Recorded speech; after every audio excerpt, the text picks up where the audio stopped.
In those days Israel had no king.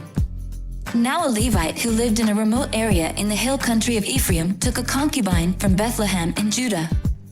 But she was unfaithful to him. She left him and went back to her parents' home in Bethlehem, Judah.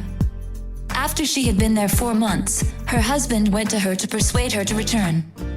He had with him his servant and 2 donkeys. She took him into her parents' home, and when her father saw him, he gladly welcomed him. His father-in-law, the woman's father, prevailed on him to stay, so he remained with him 3 days, eating and drinking, and sleeping there.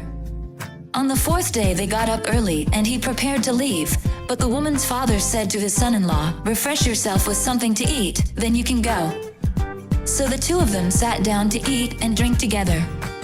Afterward the woman's father said, "Please stay tonight and enjoy yourself."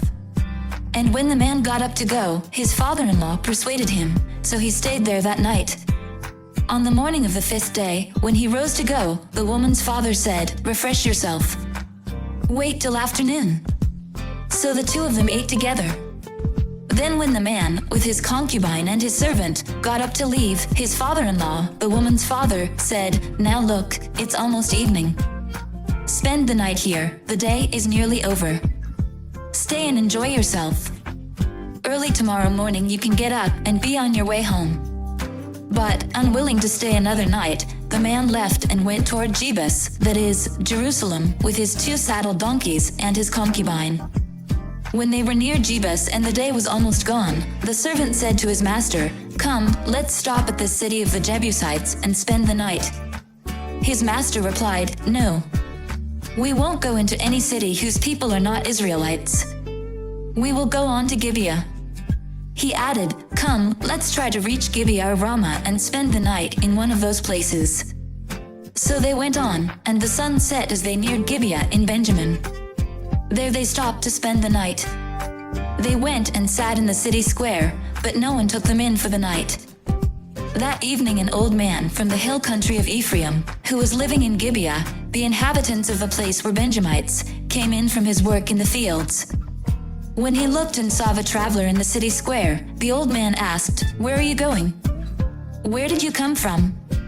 He answered, "We are on our way from Bethlehem in Judah to a remote area in the hill country of Ephraim where I live. I have been to Bethlehem in Judah, and now I am going to the house of the Lord. No one has taken me in for the night. We have both straw and fodder for our donkeys and bread and wine for ourselves, your servants, and me, the woman and the young man with us. We don't need anything." "You are welcome at my house," the old man said. "Let me supply whatever you need. Only don't spend the night in the square." So he took him into his house and fed his donkeys. After they had washed their feet, they had something to eat and drink. While they were enjoying themselves, some of the wicked men of the city surrounded the house. Pounding on the door, they shouted to the old man who owned the house, "Bring out the man who came to your house so we can have sex with him." The owner of the house went outside and said to them, "No, my friends, don't be so vile. Since this man is my guest, don't do this outrageous thing. Look, here is my virgin daughter and his concubine. I will bring them out to you now, and you can use them and do to them whatever you wish. But as for this man, don't do such an outrageous thing." But the men would not listen to him. So the man took his concubine and sent her outside to them, and they raped her and abused her throughout the night, and at dawn they let her go. At daybreak the woman went back to the house where her master was staying, fell down at the door, and lay there until daylight. When her master got up in the morning and opened the door of the house and stepped out to continue on his way, there lay his concubine, fallen in the doorway of the house, with her hands on the threshold. He said to her, "Get up, let's go." But there was no answer. Then the man put her on his donkey and set out for home.